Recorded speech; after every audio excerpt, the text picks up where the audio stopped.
What's up guys, it's Talon here. In today's video, we're going to be taking a look at how you can improve your solo cash cup performance by analyzing the 3 solo cash cup winners from week 1. But before I get into this VOD for you guys, if you do enjoy my content or find what I'm telling you helpful, please drop a like on this video, hit that subscribe button, and turn on post notifications. Also, if you wish to support me in another way, use code Talon.fn in the Fortnite item shop, #ad. But without further ado, let's just jump right in.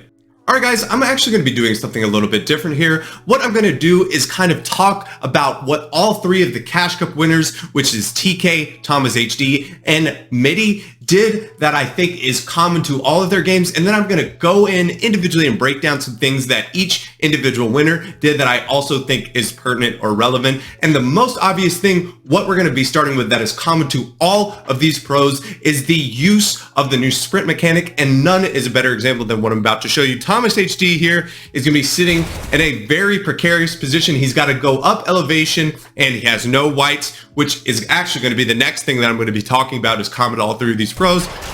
But look at kind of how horrible this situation is. Now, in any other season, there's no chance he survives, but due to the new sprint mechanic and the new mantling mechanic, he's actually able to get up with 10 HP, and looks, he jumps across and gets again ahead. This is going to allow him to stretch his game out more, and this is something you have to master, because it is one of the best things for movement. Most of the pros, what they're going to do is treat this movement like a pepper, sit, wait till backside, and then go forward. And TKay and Middi did this constantly, and so did Th0masHD. But I just wanted to show that in no other season of Fortnite, without any type of item or mobility, no one would have survived that. You just would have died in Storm. But thanks to the new sprint mechanic, he's able to survive, stretch out, and I believe he ends up actually getting 10th. So another important placement point. Let's jump into the next thing, which I've already mentioned, is the importance of whites. Another common aspect of success in the solo cash cup was the use of white heals. Now, white heals are incredibly strong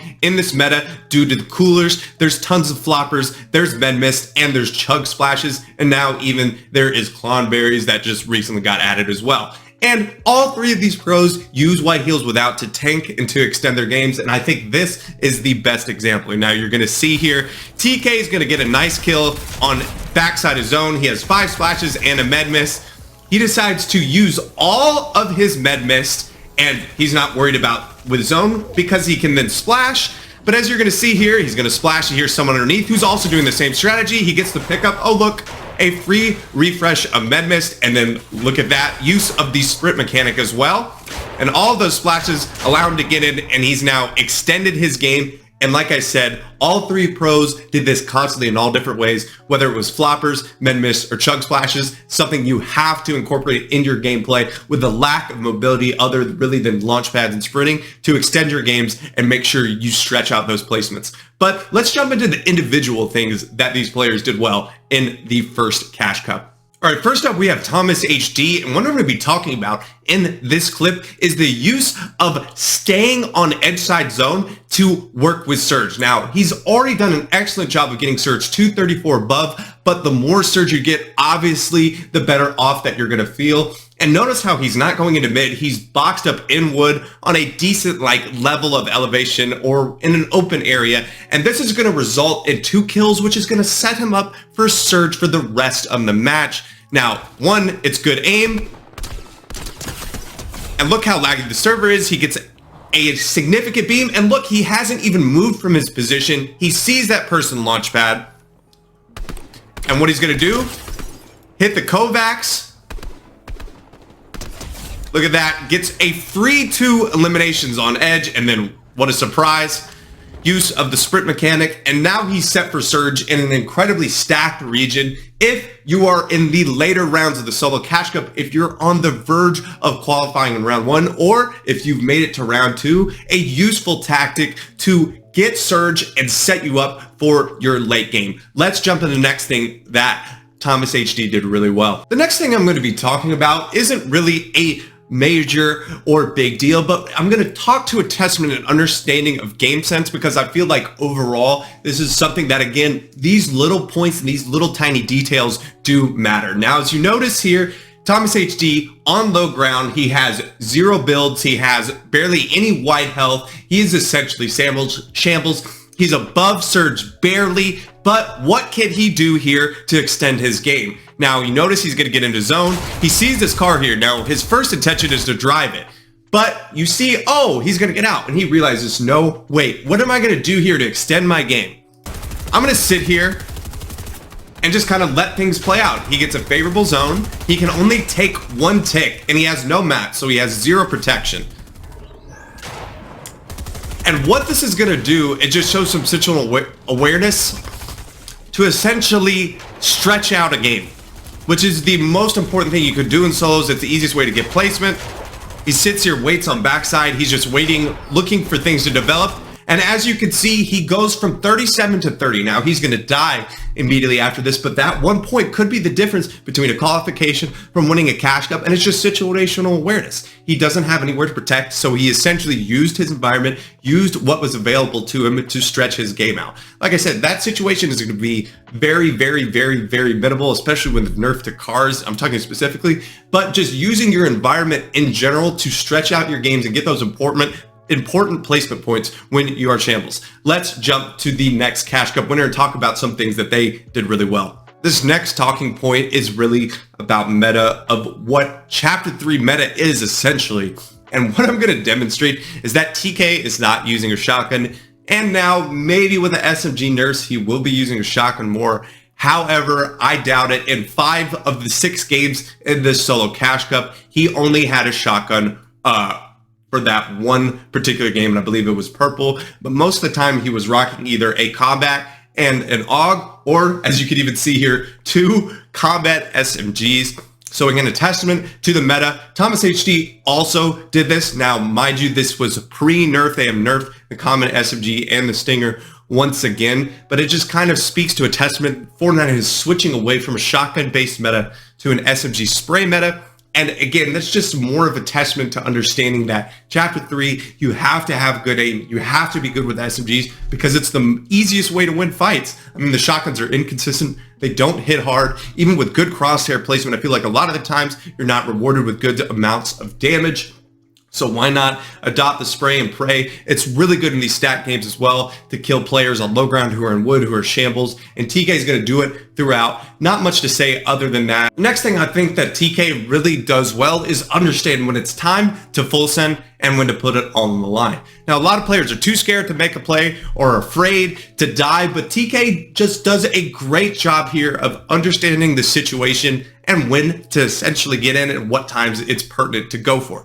Now, as you see here, he has 3 builds. He's below Surge. He doesn't have a lot of white health. He needs an elimination to continue on in this game. And as Th0 said, if you don't have what you need to win, you need to make a play to increase those chances to win. And that's exactly what TKay is going to do here.